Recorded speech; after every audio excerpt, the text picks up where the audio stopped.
Tib dalam bahasa Arab artinya adalah pengobatan. An-Nabawi adalah dari Nabi SAW.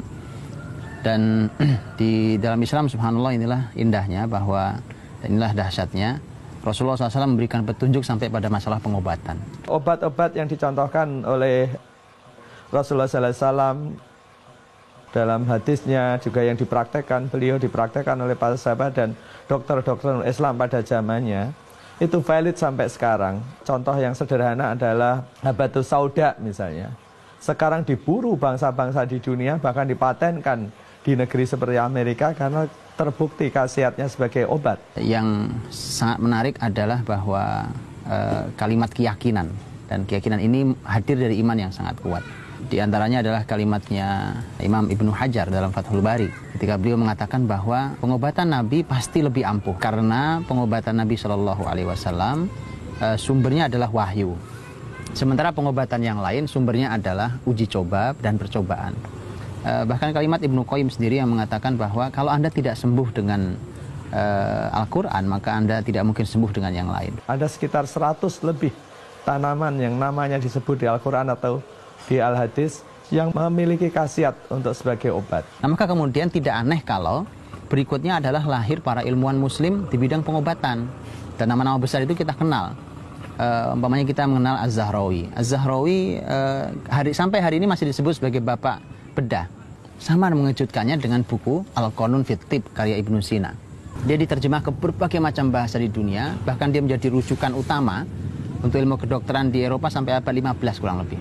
Jadi Tibbun Nabawi itu artinya adalah pengobatan Nabi, dan sumbernya berarti ada dua. Satu adalah Quran, seperti kalimat Ibnu Qayyim tadi, dan yang kedua adalah langsung dari Nabi Shallallahu Alaihi Wasallam yang beliau juga sumbernya adalah wahyu. Wa ma yantiqu 'anil hawa in huwa illa wahyu yuha. Nabi tidak pernah bicara berdasarkan hawa nafsunya, tapi Nabi bicara berdasarkan wahyu.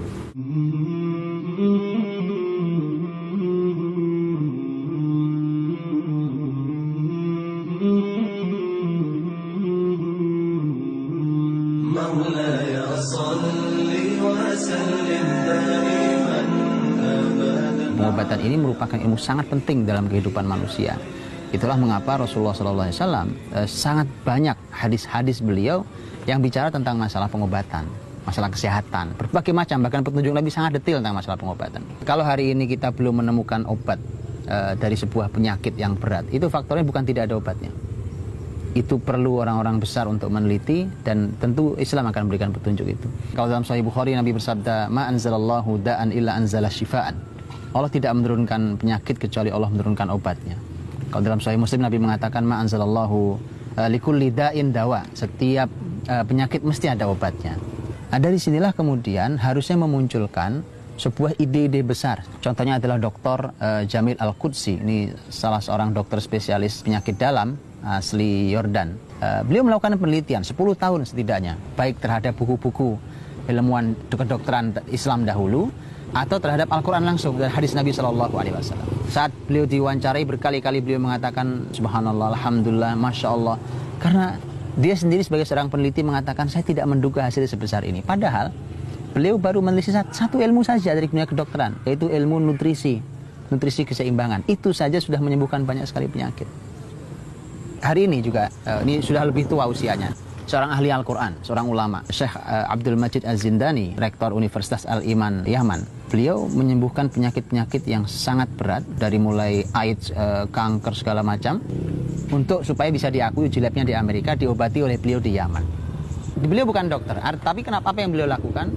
Saat sampai hari ini beliau belum mau membuka ilmunya, tapi sudah dicoba didesak oleh banyak kalangan karena itu ilmu sangat bermanfaat. Beliau hanya khawatir bahwa ilmu itu dicuri itu oleh orang-orang yang tidak bertanggung jawab. Beliau sangat siap untuk berbagi gratis, tetapi tidak oleh para kapitalis yang semua hal harus berupa uang, dan manusia menjadi sangat sulit untuk mendapatkan obat dan seterusnya.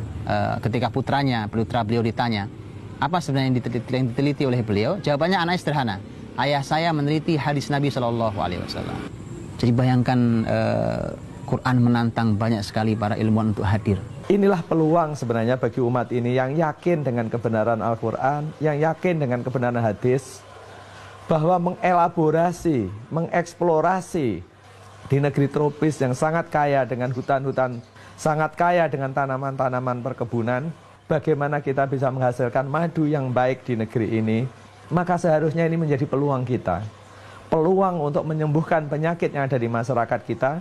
Apabila ini kita berhasil, dua hal yang bisa kita peroleh. Pertama, kita bisa mengatasi masalah-masalah penyakit dengan apa yang ada di sekitar kita. Kedua, ini menjadi peluang industri, peluang ekonomi yang luar biasa, yaitu mengelola secara berkesinambungan potensi alam untuk kebutuhan manusia. Kalau begitu, alangkah menariknya ketika buku-buku itu diungkap kembali hari ini, yang sumbernya adalah Rasul dan Rasul bersumber Quran dan hadis beliau. Ditambah bahwa setiap zaman muncul masalah baru, dan setiap zaman harus ada orang yang meneliti untuk mencari solusi, tentu dengan sumber Tibun Nabawi itu. Kedepan, pengobatan itu yang akan memberikan solusi hanya Islam. Quran yang memberikan solusi.